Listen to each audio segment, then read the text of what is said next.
C'est un Saint Thomas. Donc, la mobilisation de l'armée internationale de la défense de la souveraineté de l'Afrique devient une urgence. Mais cette urgence, elle relève de la responsabilité de ceux qui détiennent le pouvoir d'État. Moi, je suis un intellectuel politique. Je suis un analyste politique. Je suis un serviteur de l'émancipation africaine. Je dis ce que je vois. Il y a un troisième niveau qui est extrêmement important. Un troisième niveau. Tout ceci ne peut se consolider que si des décisions économiques fondamentales sont prises.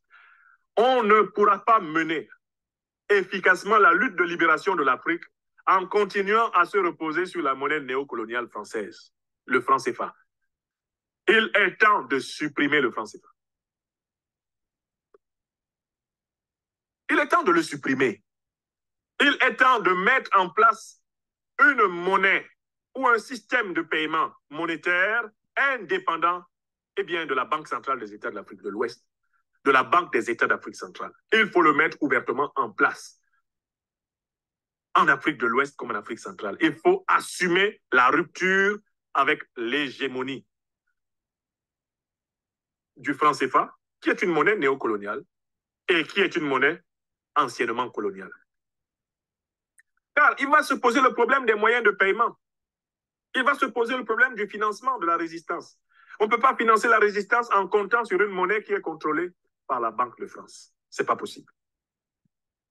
J'appelle les économistes des gouvernements panafricanistes à rater la mise en place de systèmes de paiement interbancaire indépendant du système économique de la France-Afrique. Il y a déjà un tel système. Il s'appelle le système PAP2S. Mais plusieurs systèmes de cette nature peuvent être créés. Un en Afrique de l'Ouest, un en Afrique centrale, et puis progressivement un système de cette nature au niveau continental sur la base du noyau du PAP2S. J'ai bien noté que dans le PAP2S, des pays comme la Guinée participent désormais à un espace interbancaire où les échanges se font sans passer par le dollar ni l'euro, directement entre les monnaies nationales africaines.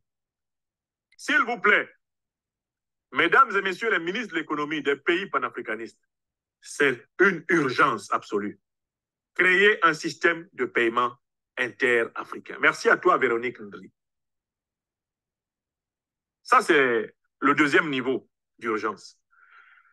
Et enfin, ma troisième proposition, dans le temps qui arrive,